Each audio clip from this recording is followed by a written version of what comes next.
मेरा नाम कीर्ति है और आज मैं आपको अपनी कहानी सुनाने वाली हूँ। मेरे पापा मुझसे बहुत प्यार करते थे, लेकिन जब मैं छोटी थी 8 साल की, तभी वो एक एक्सीडेंट में चल बसे। मेरी माँ ने उसके बाद दूसरी शादी कर ली। सच बताऊँ तो मैं नहीं चाहती थी कि मेरी मम्मी ऐसा करे, लेकिन उस समय अकेली औरत, छोटी बच्ची, इसीलिए मेरी माँ ने शादी की। मुझे मेरे सौतेले पिता बिल्कुल भी पसंद नहीं थे। मैं उन्हें पापा भी नहीं कहती थी। मम्मी ने कई बार कहा कि यही तुम्हारे पापा हैं, यही सच है, लेकिन मैंने नहीं माना। मेरे पिता तो इस दुनिया में नहीं हैं, ये तो सिर्फ मेरी माँ के पति थे, वो भी दूसरे। उनसे मेरा एक छोटा भाई भी है। वो एजेंसी का काम करते हैं और अक्सर टूर भी किया करते थे।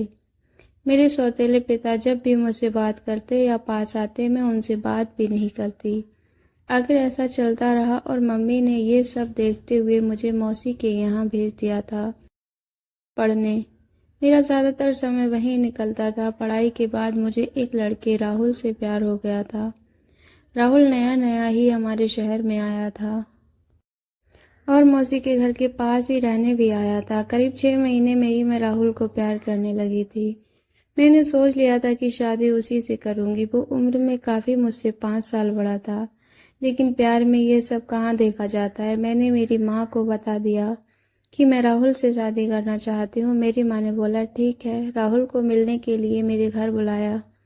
राहुल अनाथ था, उसके माता पिता और रिश्तेदार नहीं थे, इसलिए वो खुद मेरे घर हमारी शादी की बात करने गया।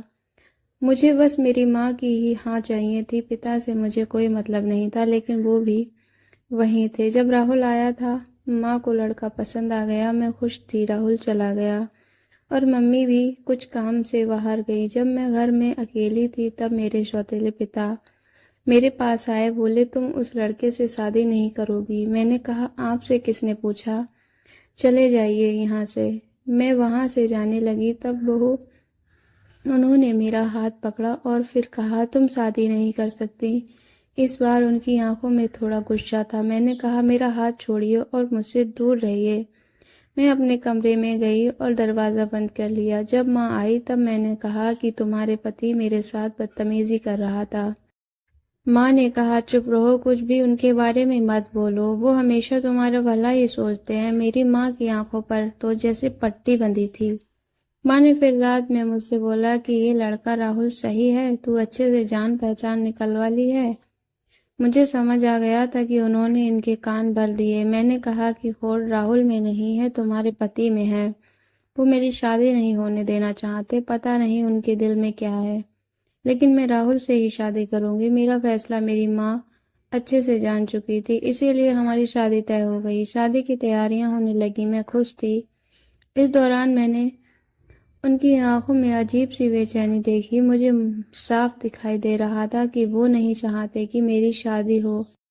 आखिर कौन बाप ऐसा सोचेगा, लेकिन वो पिता नहीं थे। आखिरकार शादी का दिन आ गया। सुबह मैं अकेले में राहुल से छत पर बात कर रही थी। जैसे ही मैंने फोन रखा, मेरे मुंह पर किसी ने पीछे से रुमाल रखा और मैं बेहोश हो गई। जब मुझे होश आया तब मैं एक कमरे में एक बिस्तर से बंधी थी। मेरे मुंह भी बंधा था। मेरी शादी वाले दिन मुझे यहाँ कौन उठाकर लाया। थोड़ी देर बाद कमरे का दरवाज़ा खुला और सामने थे मेरे सौतेले पिता। उन्होंने मेरे साथ ये क्या किया था, पर आखिर वो मुझे यहाँ क्यों उठा लाए थे। मुझे वो पसंद नहीं थे, लेकिन वो इस हद तक गिरे हैं मुझे नहीं पता था।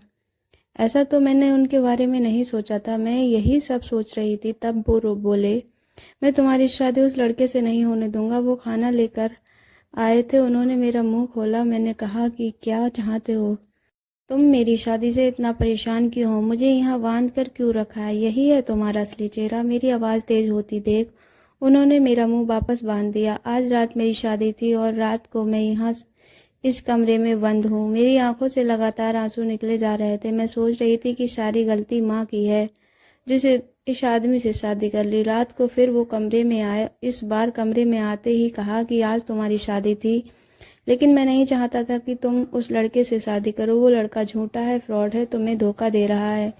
वो पहले से शादीशुदा है। तुम मेरी बात नहीं मान रही थी, इसीलिए मैं तुम्हें यहाँ इस तरह लाना पड़ा, लेकिन तुम्हारे भले के लिए मैं कुछ भी करूँगा। मैं 3 साल पहले जब शहर के बाहर कुछ काम से गया था, तब मुझे ये लड़का होटल में एक लड़की के साथ दिखा था। मुझे इसीलिए याद है क्योंकि वो लड़की मेरे जानने वाली दोस्त की जानती थी।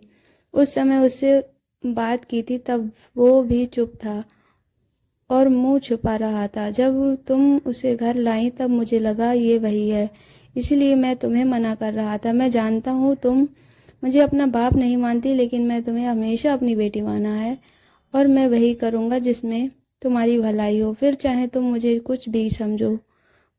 उस लड़के की सच्चाई तुम्हें सुबह पता चल जाएगी और तब तक मैं तुम्हें यहीं रखूंगा। और वहां से दरवाजा बंद करके चले गए। सुबह वो वापस आए, साथ में माँ भी थी। माँ ने पहले आते ही मेरे हाथ और मुंह खोला। मैंने मम्मी से कहा कि देखो इस आदमी ने क्या किया है। अभी तक मुझे अपनी उनकी बातों पर रत्ती भर भी विश्वास नहीं था, लेकिन फिर दरवाजे से एक और औरत आई। उसके हाथ में एक छोटा बच्चा था। वो औरत बोली कि ये सही बोल रहे हैं, वो आदमी धोखेबाज है, उसने मुझे भी धोखा दिया है। वो अनाथ नहीं है, उसके घर वाले भी हैं। मेरे सामने वो खड़ी, वो औरत, उसका बच्चा, मेरी माँ। इन सब को देखकर मुझे भी अब यकीन हो गया था। मैंने उसी समय राहुल को फोन लगाया, लेकिन उसका फोन ऑफ था। शायद उसे भी पता चल गया था कि उसकी सच्चाई सामने आ गई है। उसके खिलाफ अब जो भी कार्रवाई होगी वो पुलिस करेगी। मेरे पिता उसके बाद भी मुझसे बात नहीं कर रहे थे। वो ऐसे ही रह रहे थे जैसे पहले, जैसे कुछ हुआ ही ना हो। 5 दिन बाद उनका बर्थडे था। मैंने पहली बार केक बनाया और उन्हें सरप्राइज दिया। उन्हें बोला हैप्पी बर्थडे पापा। मेरा ऐसे बोलते ही उनकी आंखों से आंसू आ गए। इतने सालों से दबा रखे थे शायद। बोले बेटा बस अब मुझे जिंदगी से कोई शिकायत नहीं, अब मुझे कुछ नहीं चाहिए, बस इतना ही मैं सुनना चाहता था। तब मुझे समझ आया कि मैं कितनी कच्ची हूँ इंसान पहचानने में। घर में मेरे सामने मुझे इतने प्यार करने वाले पिता थे, उनका मैंने कभी सम्मान नहीं किया और बाहर उस राहुल की झूठी बातों में आ गई। मेरे पिता ने ना सिर्फ मेरी लाइफ बचाई बल्कि मुझे ये भी बताया कि मैं कितनी गलत थी। दोस्तों कहानी कैसी लगी कमेंट करके ज़रूर बताइए। वीडियो को लाइक कीजिएगा, अपने दोस्तों में शेयर कीजिएगा। चैनल को अभी तक सब्सक्राइब नहीं किया है, चैनल को सब्सक्राइब कीजिएगा, बेल आइकन पर क्लिक कीजिएगा, ऑल पर क्लिक कीजिएगा। मिलते हैं नेक्स्ट वीडियो में, तब तक के लिए अपना ख्याल रखिए। Thanks for watching.